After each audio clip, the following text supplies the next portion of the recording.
At Bretagne also, just Jasper the Burst has been really impressing me recently. He came fifth place there. He had a really good Renewy tour. I cringe thinking about that name. Also inside top 10, Danish interest, of course, all the time, but Frederik Vandal as well in top 10 for Bora Hansgrohe. I haven't really been seeing much of him over the past couple of years since he moved up to the World Tour level, but this as a top 10 result at a World Tour race. He's 22 years of age, Danish rider, but he grew up in Sweden. That's his little niche there. He's making a name for himself. Another one of these Bora Hansgrohe wonder kids. I mean, we might as well shift our focus onto a team that have done a lot in the transfers. AG2R Citroën, or Citroën moving away at some point. But Greg van Avermaet, as we know, is retiring. But it looks like they're bringing in Sam Bennett and Victor LaFay, which has been a big story. I saw somewhere that apparently he's being paid 2 million euros, which is crazy.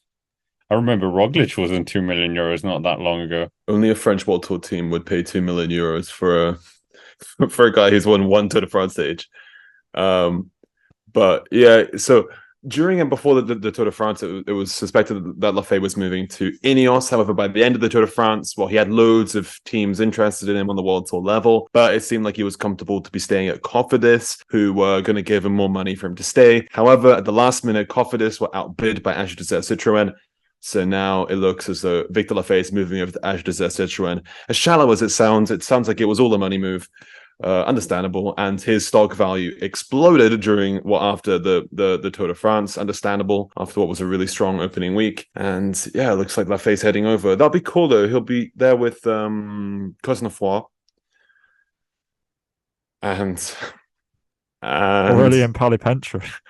thank you. Yes, Aurelien Paripancha in these punchy classics. But yeah, intriguing. It's a shame for Cofidis because he was quite a good little asset for them. But I guess they'll be fine in the years going forward. They've already got some decent World Tour points from LaFay this year. Yeah, I think that I would say that him going to AG2R over Cofidis is like a slight improvement. I would probably say. I don't know. I But feel like AG2R really underperform in the Spring Classics. they do, and Cosnefroy is literally as predictable as the British weather. Like he is so hot and cold. Like do you remember last year? It's like nothing, nothing, nothing, nothing. Quebec. It's like what? Where did that come from?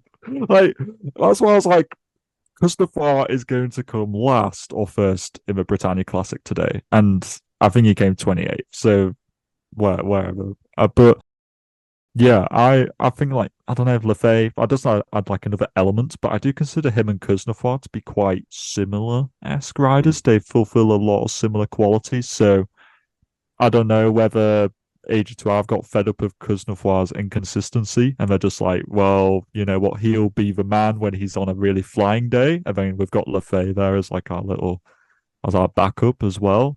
But I guess moving on to Bennett, I think that's a good move at AG2R to get themselves I'll call him still like a premium level sprinter. I think that he still warrants something like that. He was very good in Paris-Nice, although he is usually quite renowned for being good in Paris-Nice, maybe because of Sean Kelly, and he feels like this need by the overlord of Irish cycling to be in good form for Paris. But yeah, I feel like that's a good move for AG2R to get themselves a good sprinter in there. I always feel like they always lack the sprinting quality, so I don't know how he's going to work there. Their lead out trainer is not particularly well renowned, hence their lack of sprinting prowess. But I feel like it's a good move for them. Maybe not for Bennett, but Yeah, I definitely think like also I know I emphasize it a lot, but the geography of the French teams. Victor Lafay is from Lyon, which is in Auvergne-Rhône-Alpes, which is the home region of AG2R Citroën. So maybe that also played into it as well. Cofidis is a northern team, but for Bennett, he trained in France, riding for like French continental teams, and then with Française des Jeux. I think it makes sense, and getting more realistic about his chances. It should be pretty easy for him to get a Grand Tour start next year. Hopefully a Tour de France, but yeah, depends what O'Connor does during the season. Yeah, I mean, he has two Tour de France stage wins to his name. Does that mean he's on 4 million? I'm sorry, I'm still shocked by this 2 million thing for a guy who's won a Tour de France stage. Does that mean every single Tour de Hmm. France stage winner And the is Giro suddenly stage. 2 million? He's got 2 Grand Tour stage victories to his name. Please. Sam Bennett 7, so or more actually. No, 7. No, more. Yeah. Sam Bennett's a 10. multi-millionaire now. Yeah, exactly. Yeah, I mean, we know they have a lot of money. Getting rid of Greg van Avermaet as well, but I just feel Yeah. like Golden Greg does probably, what was live he up on? to.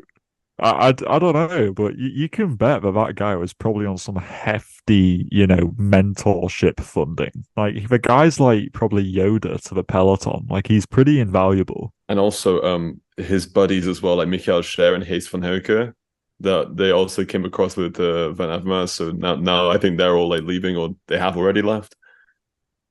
That'll free up some space. But a transfer I really like the sound of that came out this week. Matteo Fabro of Bora Hansgrohe to Eola Cometa. This is super exciting. I feel like this is going to be such a good transfer, because Eola lost Fortunato, who's like their big climber, and now they're bringing in Fabro, who's super exciting, and I feel neglected at Bora Hansgrohe.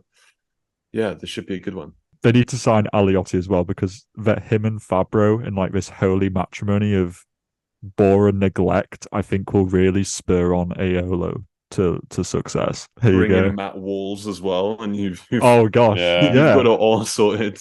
Literally. Yeah, true. Who else has been neglected by Bora Hansgrohe?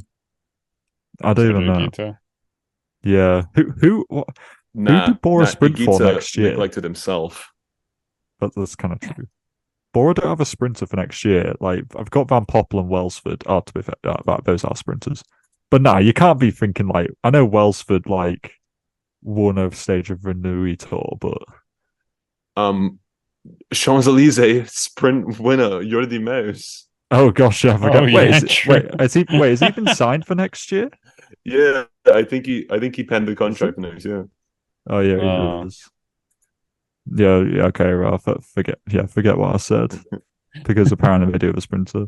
Basically, but this is all just in my agenda to free Danny Van Poppel and make him the sprinter, the main man of Bora Hansgrohe. He's been released from Bennett.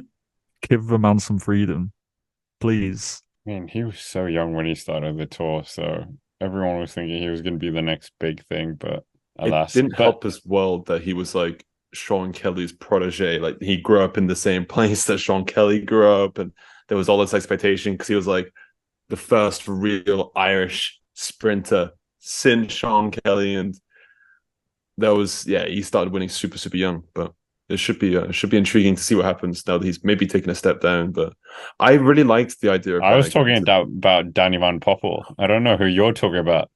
I mean, I know voices. who you are talking about. I'm hearing voices. It's cognitive dissonance. Yeah, Van Poppel, good. Yeah, dad. Oh, yeah, he had a good dad, so that was expectations. Sorry, I don't know what happened there. Maybe I'm just delirious.